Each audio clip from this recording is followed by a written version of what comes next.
పెళ్ళైనా పండగైనా వేడుక ఏదైనా పట్టు చీరల ప్రత్యేక వేదిక వారాహి సిల్క్స్.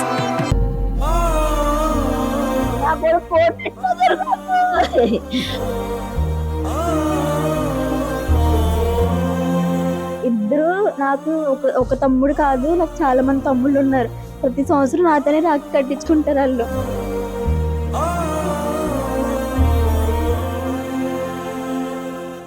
చదువులో ఫస్ట్ జాబ్ తెచ్చుకున్నాడమ్మా, సాఫ్ట్వేర్ ఇంజనీర్. నా కొడుకు అయితే మనకంట వెంటనే పావు గంటలో చనిపోయాడంటమ్మా. నమస్తే, వెల్కమ్ టు సుమన్ టీవీ. అతివేగం ఇద్దరి ప్రాణాలని బలిగొందని చెప్పాలి. రెండు కుటుంబాల్లో తీరని చిచ్చును మిగిల్చింది. ప్రీ రిలీజ్ ఈవెంట్ ఉందో రాజమహేంద్రవరంలో, అక్కడికి వెళ్లి తిరిగి వస్తుండగా ఘోర యాక్సిడెంట్ జరిగింది. ఇందులో ఇద్దరు స్టూడెంట్స్ ప్రాణాలు కోల్పోవడం జరిగింది.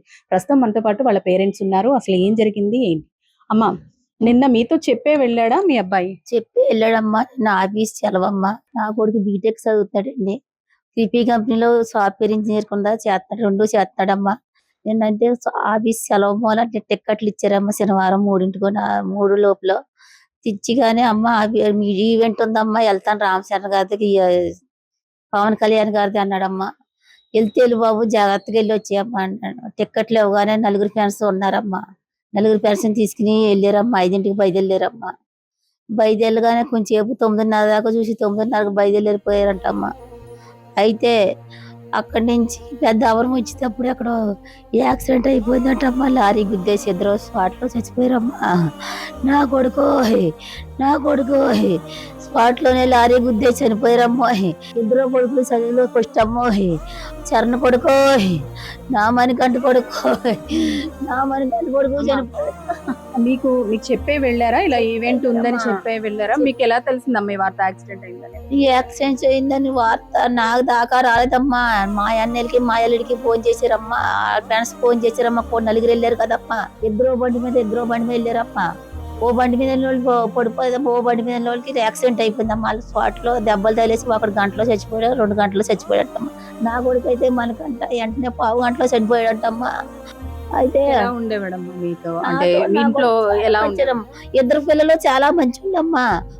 చదువులో ఫస్ట్ జాబ్ తెచ్చుకున్నాడమ్మా, సాఫ్ట్వేర్ ఇంజనీర్. అచ్చింపేటలో సాఫ్ట్వేర్ కంపెనీలో జాబ్ చేస్తాడమ్మా నా కొడుకు, సాఫ్ట్వేర్ ఇంజనీర్ కింద.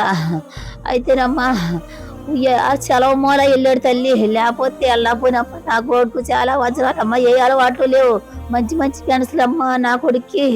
అలాంటిది ఈ మిత్తు దేవత ఎత్తిపోయిందమ్మా. చరణ్ కొడుకు చాలా మంచోడమ్మా.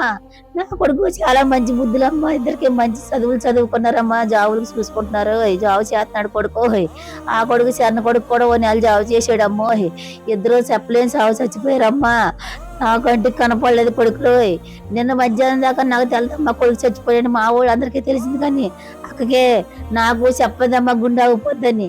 నిన్న మాత్రం చుట్టాలందరూ వచ్చాక నాకు తెలిసిందమ్మా నా కొడుకు ప్రాణాలతో ఉన్నాడు అనుకున్నాను. అప్పుడు దాకా ఫ్యాన్లానే లేవు. అప్పుడు తెలిసిందమ్మా చుట్టాలు వచ్చాక. నేనేం చేయనమ్మా, నాకేం ఆధారం లేదు. తండ్రి అయితే చిన్నప్పుడే చచ్చిపోయాడమ్మా, ఇద్దరు పిల్లల్ని వదిలేసి. అప్పటి నుంచి నేను కష్టపడి చదివించుకున్నానమ్మా. మంచి చదువులు చదివారమ్మా. బీటెక్లు ఇద్దరును. పిల్లోడికి జాబ్ చేస్తానే చదువుకుంటున్నాడమ్మా. 2 చేస్తానే ఇలా వద్దాంధ్రం అయిపోయి పడుకో. నేనేం చెప్పమ్మా. నా కొడుకు చాలా అనుగాడమ్మా. నా కొడుకు జరగడమ్మా. నా కొడుకు జమీందారులాగా ఆఫీస్కి వెళ్ళి వాడమ్మా బండి వేసుకుని. నా కొడుకు ఆధారం లేదమ్మో. నా మొగుడైతే ముందే పోయాడే చిన్నప్పుడు. నా కొడుకు చేతిగా చచ్చిన కొడుకు చనిపోయాడు. 27 కొడుకు, 22 సంవత్సరాల కొడుకు జాబు చేస్తున్నాడమ్మా. లారీ మీ బ్రదరే కదా? ఎప్పుడు తెలిసింది మమ్మీ? నాకు సాటర్డే నైట్ వాళ్ళ ఫ్రెండ్స్ కాల్ చేశారండి. ఇలా మణికంఠకి చరణ్కి యాక్సిడెంట్ అయింది అని. వాళ్ళ ఫ్రెండ్స్ ఇద్దరు మాట్లాడలేక వేరే వాళ్ళతో మాట్లాడిచ్చారు అంబులెన్స్ లో ఉండే వాళ్ళ చేత. సీరియస్ గా ఉంది, త్వరగా వచ్చేయండంటే మా బావని మా మామయ్య ఇంకో మామయ్య అందరూ వెళ్ళలేరు. తర్వాత బాగానే ఉంది, సిలైన్స్ అది పెడుతున్నాము అన్నారు. కానీ నెక్స్ట్ డే నిన్న తెలిసి మాకు చనిపోయారని. కానీ మా తమ్ముడు వెంటనే చనిపోయాడు. చరణ్కి ఇంకా ఆడు బోన్స్ అయ్యి ఇడిపోయి ఆడు వెంటనే ఒక 1 అవర్ లో చనిపోయాడు.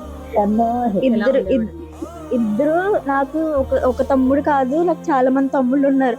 ప్రతి సంవత్సరం నాతోనే రాఖీ కట్టించుకుంటారు వాళ్ళు. అందులో 2 తమ్ముళ్ళు. ఇద్దరు తమ్ముళ్ళు మిస్ అయిపోయారు అమ్మ, లారీ కింద పడిపోయా. ఆ లారీ ఎత్తిపోయి నా కొడుకులే. ఎలా ఉండేవారమ్మా ఇంట్లో, ఎలా ఉండేవారు? మీ నాన్నగారు లేరని మా తమ్ముడు డిప్లొమా కంప్లీట్ చేసిన 2 months కే మా ఫ్రెండ్ వాళ్ళ క్రిఫీలో జాబ్ చేస్తుంది. తను ఏదో ఎంట్రీ ఉంది సాటర్డే అని మాల్ నాకు స్టేటస్ లో పెడితే మా తమ్ముడికి వెళ్ళి సరదాగా వెళ్ళు అంటే వెళ్ళి జస్ట్ ఒక 500 members 300 members ఇంటర్వ్యూకి వెళ్ళారు. అందులో మా తమ్ముడు మాత్రమే సెలెక్ట్ అయ్యాడు అంత మందిలో. అలా జాబ్ తెచ్చుకుని ఇప్పుడు బీటెక్ చదివితే ఇంకా మంచి జాబ్ వస్తుంది, అమ్మని బాగా చూసుకోవచ్చు అనుకున్నాడు. అమ్మ మీరు ఏమవుతారమ్మా? అవుతున్నామ్మా మా అన్నయ్య కొడుకే. ఈ అమ్మాయిని మా అబ్బాయికి చేసానమ్మా. నాకు వాళ్ళే. మా అన్నయ్య కొడుకు చాలా మంచివాడు, చాలా బుద్ధిమంతుడు, బాగా చదువుతుంది. తల్లిని చెల్లిని చాలా బాగా చూసేవాడమ్మా. చాలా మంచి అబ్బాయి, ఏ అలవాటు లేదు అబ్బాయికి. బ్రహ్మాండంగా చదువుకున్నాడు. అన్నిటిలో కూడా చాలా తెలివైన. తండ్రి లేకపోయినా తల్లి పాసి పని చేసి వాళ్ళిద్దరిని బాగా చదివించింది. ఇద్దరిని కూడా చాలా కష్టపడ్డదండి ఆవిడ. ఇప్పుడు ఇంక అమ్మ నువ్వు ఏ పని చేయకమ్మా, నేను చక్కగా చూస్తాను, నువ్వు ఎక్కడికి వెళ్ళొద్దు, నేను బాగా చూస్తానని నా కొడుకు అలా అయిపోయాడు. కొడుకు అంటే ప్రాణం అంటాడు అమ్మకి. ఇంకా కొడుకుని కూతుర్ని మాత్రం చాలా బాగా చూసిందమ్మ. ఏ తల్లిదండ్రులు ఏమో ఏం చెప్పలేం, కానీ ఈ రోజుల్లో ఆవిడ మాత్రం కష్టపడి వాళ్ళ కష్టం అంతా వాళ్ళకే పెట్టింది. అలా చేసి ఇంకో 2 సంవత్సరాలు అయింది పెళ్లి చేసింది పిల్లకి. అలా చేసుకుని బుద్ధిమంతుడండి ఆ పిల్లోడైతే. ఇంకా అలాంటి పిల్లోడిని ఎక్కడా చూడలేం. అలాంటి అంత మంచివాడు నిజంగా. ఉన్నాడా లేదా పక్కింటోడికి తెలదమ్మా నా కొడుకు, వజ్రాల కొడుకు అమ్మ నా కొడుకు, నేను ఎన్ని కోట్లు ఎట్టినా కొందామన్నా దొరకడమ్మా కొడుకు. యాక్సిడెంట్ లో ఇద్దరు చనిపోవడం జరిగింది. చిన్నప్పుడే తండ్రిని కోల్పోవడంతో తల్లే 4 ఇళ్లలో పని చేసుకుంటూ పిల్లలిద్దరినీ కూడా కష్టపడి ఇంతవరకు చదివించింది. రీసెంట్ గానే జాబ్ రావడం, జాబ్ చేస్తూ కూడా చదువుతూ ఇంట్లో చేదోడు వాదోడుగా ఉన్నాడు. మరికొద్ది కాలంలోనే తన చేతికి అందొస్తాడు అనుకునే టైంలో ఇలా కానరాని లోకాలకు వెళ్ళిపోవడంతో ఆ తల్లి పరిస్థితి అయితే వర్ణనాతీతంగా ఉందని చెప్పాలి. ప్రస్తుతం అయితే కనుక సినీ ఇండస్ట్రీకి సంబంధించి ప్రొడక్షన్ నుంచి వీళ్ళకి నిర్మాతల నుంచి ఎక్స్గ్రేషియా అయితే ప్రకటించడం జరిగింది. 5 లక్షల రూపాయలు ఎక్స్గ్రేషియా ప్రకటించారు. అలాగే జనసేన తరపున కూడా సాయం అందిస్తామంటూ కూడా జనసేన కూడా చెబుతోంది. మొత్తానికి ఎంతమంది ఏ సాయం చేసినప్పటికీ కూడా అందొచ్చిన కొడుకు, రేపన్న రోజు తనకి అండగా నిలబడతాడనుకున్న కొడుకు కళ్ల ముందే నిర్జీవంగా పడి ఉండడాన్ని వీళ్ళందరూ కూడా తట్టుకోలేకపోతున్నారు. ప్రధాన కారణం అతివేగం కావచ్చు, లేదంటే చీకట్లో కనబడక ఈ యాక్సిడెంట్ జరిగి ఉండొచ్చు. కారణం ఏదైతేనే ఒక 2 కుటుంబాల్లో తీరని చిచ్చే మిగిల్చిందని చెప్పుకోవాలి. ఎవరు వచ్చినా, ఎవరు ఎంత ఇచ్చినా వీళ్ళ బాధని, వీళ్ళ కష్టాన్ని తీర్చడం అయితే అసలు ఎవరి వల్ల కావడం లేదు.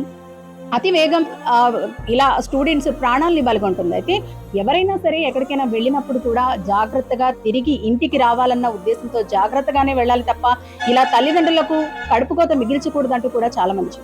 కెమెరా పర్సన్ భాస్కర్తో అనుశ్రీ, సుమన్ టీవీ, కాకినాడ.